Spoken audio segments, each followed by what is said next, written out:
As we progress with Parkinson's, we need to change the activities we do. Where we might have been great at golf and bowling and fishing and bird watching, we may not be as good as we used to be. My brother's friend once asked him, how does Ken do so much when he has Parkinson's? And my brother has a simple answer. He says, Ken's too stupid to know that he can't do it. There may be some truth to that. But I do believe I can do it, and I do it. But even I've needed to take changes in the activities I do. Where I used to fish in rough water and strong currents, I don't do that anymore. I adapted to my capabilities. Many people refuse to do that, and they don't go out at all. Here's what happens when you make that mistake. Your friends call you up to play golf or go fishing or bowling or any activity that you used to be very good at, but now you're not as good as you used to be. You don't want to go out, so you don't go out with them. After a while, they stop calling you. And then you say your friends dropped you. In reality, you dropped them. They called you and you said no all the time. And you dropped them, they just stopped calling you because nobody wants to get no every time they ask you. Now, like I said, I've made changes in what I've done. In your hobbies, you'll have to make changes yourself to fit your needs. And sometimes what happens is we need to pick up new activities. We can't do the old activities, so we do new ones. I have some basic rules for learning a new activity. Number one, know how to laugh at yourself, especially if it's some activity you haven't done before. Number two, as long as you do no harm to yourself or to anybody else, you don't care what they think of that activity. Let me say that again. As long as you're not doing any harm to yourself or anyone else, you don't care if your friends think the activity is stupid. You don't care, as long as you are enjoying it. And the last rule I have is, if something is worth doing, it's worth doing poorly, especially if it's the first time you're doing it. Because if you're not willing to do it poorly, you'll never get to be good at it, because you have to start somewhere. And, you know, the first time I went fly fishing, it wasn't a pretty sight. The first time I did downhill skiing, it wasn't a pretty sight. But I know how to laugh at myself. That's rule number one. And two, I don't care what other people think.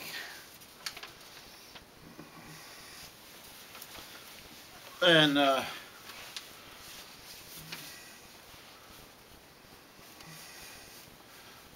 so another thing that I get upset about is when people with Parkinson's won't go and do anything at all. Obviously, a few people are here at the conference. You're not one of them. You get up and do things. And by doing things, you're not looking foolish and having people laugh at you. People see that you're being challenged by life, and you take it on the challenge. You motivate healthy people when you do anything. And when you do need help, you ask for it. As an example, I like to play frisbee golf. And if I play 18 holes, it's a 2-mile walk. And most days I can do it, but some days I have trouble. And one day I went into shuffle mode, and I needed to sit on a bench. And that bench was about 150 yards away, and it might as well have been a mile. But I see these three guys going by, and I said, hey, can you help me get over to that bench? And they recognized me. And they came over. One picked up my left arm, the other one picked up my right arm, and we flew. My feet never touched the ground, and we got to the bench. We all laughed at the experience, but before they left, each of them mentioned how important it was to see me out there playing, what it meant to them. So you motivate people just by doing and trying. You don't have to be good, you just have to enjoy doing it. And you will motivate other people. But another thing that people often ask me about is, what happens if I don't wake up in a good mood? How do I get into a good mood? Well, I have a little trick that I use. I always think of Abraham Lincoln. Now, he was President of the United States.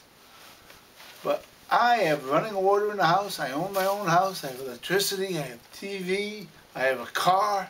I have things that Lincoln never had, and he was president. So that makes me chuckle and laugh. It makes me feel so good that I can go out and hop in a Lincoln and go drive people nuts. But that's a trick that I use. Think of something you could think of that would motivate you to be positive about yourself as you compare yourself to somebody like Lincoln or anyone. You pick your motivation. Now, I want to emphasize, as I'm finishing here, that we have choices to make. You know, when I get up in the morning and look in the mirror, if I'm not happy, I have a choice. Do I try to motivate myself or not? I usually pick yes. So I want to finish with a poem, my favorite poem, and it's about choice. It's The Road Not Taken by Robert Frost. Two roads diverged in a yellow wood, and sorry I could not travel both. And be one traveler long I stood, and looked down one as far as I could, to where it bent in the undergrowth. Then took the other as just as fair, and having perhaps a better claim, because it was grassy and wanted wear, though as for that the passing there had warned them really about the same. And both that morning equally lay, in leaves no step had trodden black. Oh, I kept the first for another day, yet knowing how way leads unto way, I doubted if I should ever come back. I shall be telling this with a sigh, somewhere ages and ages hence. Two roads diverged in a wood, and I took the one less traveled by, and that has made all the difference. Remember, the choice is yours, and if you get up every day and choose to make that person you see in the mirror positive, you will notice that it will make all the difference. Thank you.